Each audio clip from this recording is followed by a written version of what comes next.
More days in the dark are coming. Eskom says rolling power cuts will continue until 5 o'clock on Saturday morning. Units at multiple stations have tripped since yesterday, reducing generating capacity.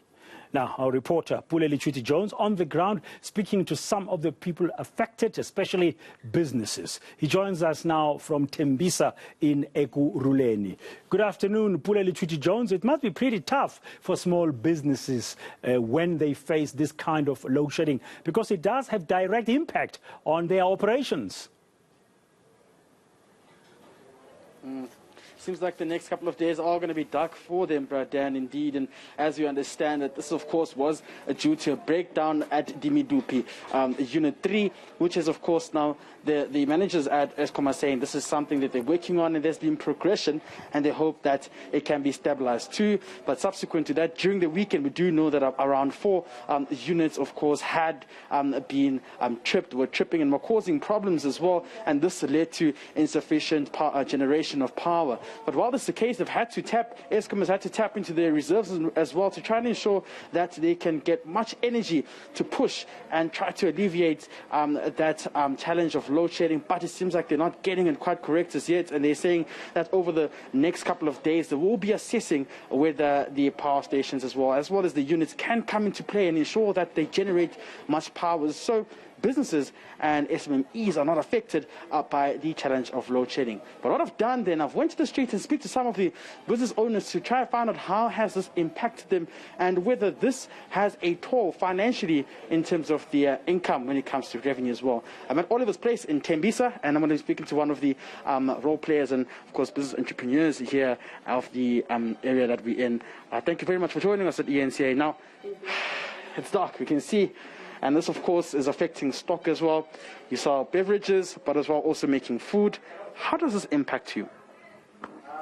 This is impacting us very negatively because now our customers have to be turned away because we're using the gas stove and we're now producing small amount of chips, and it's not enough for our customers. Also the beers, our beers are hard. Some of our customers just turn away because they can't drink hot beers. You talk about the gas stove. We do know that there's also been conflict in Ukraine and Russia in terms of that war there. Eskom says, the gas prices as well could likely impact them as well, and the price of petrol. Has this also been affecting you in terms of petrol prices having to go up as well, and of course gas prices? This has been affecting us very negatively because now we have to go stock some of the product we use on our quarters and also the alcohol as well. Now having to go back and forth in the week now, we use a lot of cash to buy the petrol. So now that is really affecting us very bad now because our employers also now have to take small salary.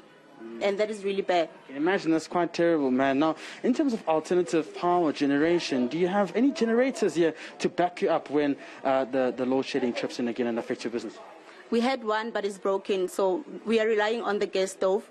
And really, the price is high, producing less amount of chips. Our customers get angry. It's really not working. The situation is not working.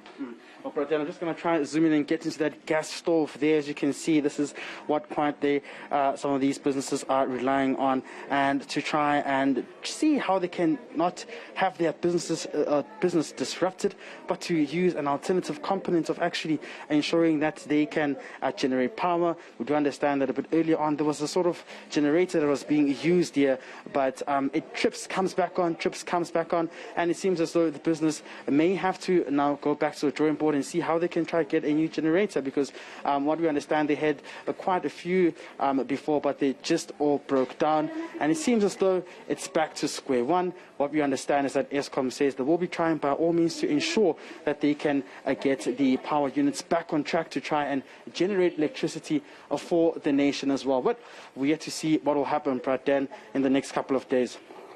Okay, thank you very much. Pule Letshwiti-Jones on the ground there in parts of Gauteng. He was there in Tembisa speaking to business owners about the impact of the new round of blackouts that have been announced by Eskom, which will last until 5 o'clock in the morning on Saturday.